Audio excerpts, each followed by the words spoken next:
Deixe-me recordar rapidamente o que é que aconteceu e não devia ter acontecido. O PSD, no prazo de poucos meses, muito poucos meses, sob a liderança do Dr. Marcos Mendes, entendeu que se deveria proceder no país à realização de um referendo para o novo Tratado da União. Quando o Dr. Filipe Menezes foi eleito Presidente do PSD, o mesmo Conselho Nacional que tinha aprovado esta decisão, tinha tomado esta decisão, decidiu exatamente o contrário. Que não deveria haver um referendo para a tomada desta decisão. Nós, durante algum tempo, defendemos as portagens nas escutas. Quer dizer que não podíamos ficar a onerar o Orçamento de Estado com os impostos de todos os portugueses no pagamento de portagens que não existem de facto, mas que o Estado assegura aos concessionários. A doutora Manuela Ferreira Leite, na campanha eleitoral, veio dizer que isso afinal tinha pouca importância e que não devia haver portagens. Mas isso também não é uma consequência da sucessão ininterrupta de líderes que o PSD tem tido nos últimos anos? Não. Eu não estou a dizer com isto que é bom que o PSD mude de líderes como quem muda de camisa. Mas é o que tem acontecido. Mas o PSD não pode continuar assim, eu concordo com isso. Mas mais grave do que isso, do meu ponto de vista, é nós não debatermos as matérias em profundidade. Quer dizer, eu não posso ser surpreendido como militante com uma posição que o meu partido defenda de repente numas eleições legislativas de que nunca tenha participado em discussão dentro do meu partido. Eu tenho de me rever naquilo que o meu partido defende. Mas está a dizer que há pouca discussão neste momento no interior do partido? Não é pouca, não há nenhuma. O PSD há muitos anos que anda a fazer de conta que toma decisões, mas não as debate com ninguém. Segundo sei, a própria Comissão Política Nacional aprovou formalmente o documento que foi a estratégia, o documento de estratégia, o programa eleitoral que foi apresentado pela doutora Manuela Ferreira Leite ao país, hora e meia, numa reunião que teve lugar hora e meia antes da apresentação à comunicação social e, portanto, já com o programa impresso, para o apresentar ao país.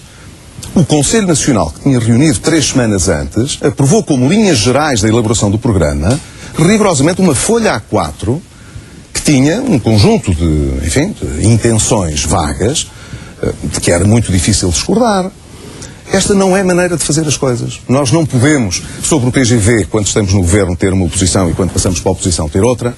Não podemos, sobre os impostos, sobre o déficit público, quando estamos na oposição ter uma posição, quando estamos no governo ter outra. Não podemos fazer isto ao sabor das conveniências, do interesse tático em cada momento, ou do interesse que cada liderança a seu tempo vê no imediato, pensando no efeito que vai causar no dia seguinte nos jornais, ou no aspecto tático de descolar ou não do governo que está em exercício.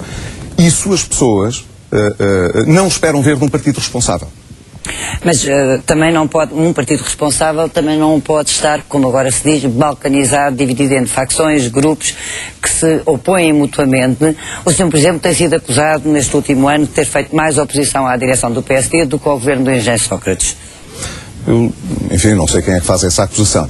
Mas eu tenho feito 2 coisas que acho que são importantes e espero que elas não sejam entendidas como uma oposição ao meu partido.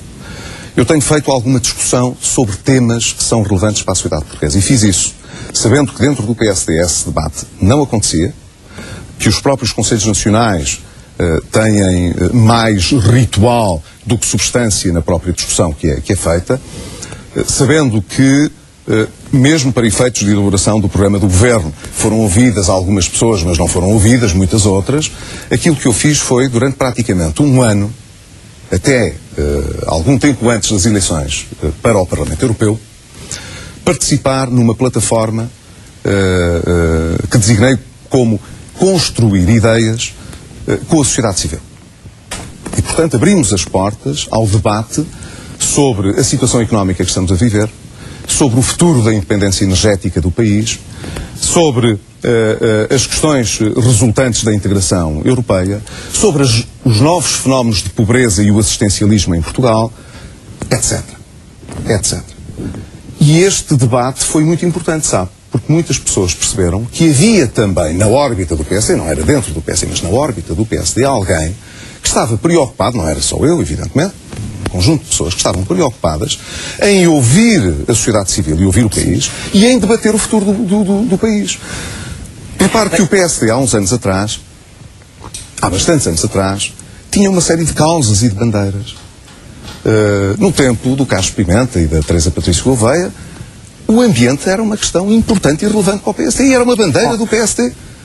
Deixou de ser. A cultura deixou de ser uma matéria relevante para o PSD. O PSD, à medida que os anos foram passando, deixou de fazer o debate e deixou, por essa razão, de comunicar com o país e dizer alguma coisa ao país. E eu tentei, durante este ano, ouvir as pessoas. E, em segundo lugar, fazer com que o contributo que essas pessoas pudessem dar tivesse alguma utilidade para o PSD. E se eu, quando acontecer, como dizia há pouco, umas eleições internas, tiver de me apresentar a jogo, eu nessa altura acho que me apresento em muito melhores condições, porque ouvi muita gente estudar os problemas. Não, e procuro aparecer dentro do meu partido com causas e com ideias e, portanto, trazer uma coisa diferente do que a maior parte das pessoas hoje trazem no PSD. Portanto, está aqui a dizer que se vai apresentar a jogo quando houver eleições na PSD. Eu julgo que já tinha dito que no dia em que fossem marcadas as eleições não deixaria de apresentar a minha candidatura. E quando, como futuro candidato do PSD à liderança, como é que acha que o PSD se deve relacionar com um governo minoritário do engenheiro Sócrates? Viabilizar o orçamento, apresentar um voto contra o orçamento, como já tem sido defendida por algumas figuras do PSD, da atual direção. Na sua opinião, como é que o PSD se deve relacionar com este governo minoritário? A Constância conheça como um partido responsável e maduro. Defende a viabilização do orçamento? Eu acho que nenhum partido com sentido de responsabilidade anuncia o voto contra um orçamento que não conhece. Isto não é possível. Feito? Não é possível.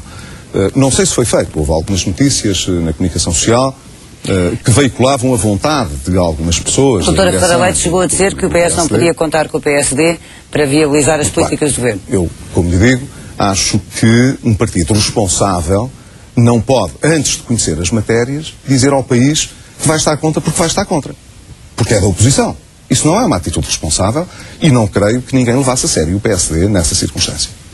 O que eu posso dizer é que se o Partido Socialista apresentar um orçamento na linha dos que tem apresentado nos últimos anos, que são orçamentos que não fazem verdadeira consolidação da despesa pública, que não apelam a um investimento reprodutivo que é importante da parte do Estado, que induzem de forma mascarada um aumento da dívida externa do país. Aí o PSD vota contra.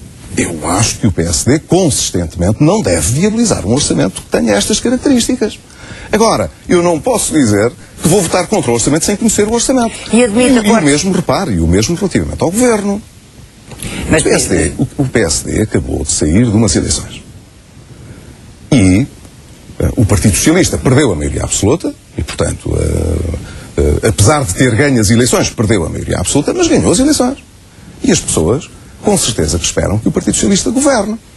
Já imaginou o que era sairmos das eleições, como já ouvi também algumas pessoas próximas desta direção atual dizerem que o PSD deve suscitar logo a votação da moção de rejeição do programa de governo. Então o governo está a acabar de ser, o Primeiro-Ministro está a acabar de ser indigitado pelo Presidente da República. Tem os 10 dias para apresentar o seu programa ao governo. Peço desculpa, ao Parlamento. E o PSD, a primeira coisa que vai fazer é dizer que é deitar o governo abaixo. Acha que isto é responsável ou que é sério? Que alguém do país levaria o PSD a sério com este comportamento? Admite acordos pontuais com o governo na Assembleia da República?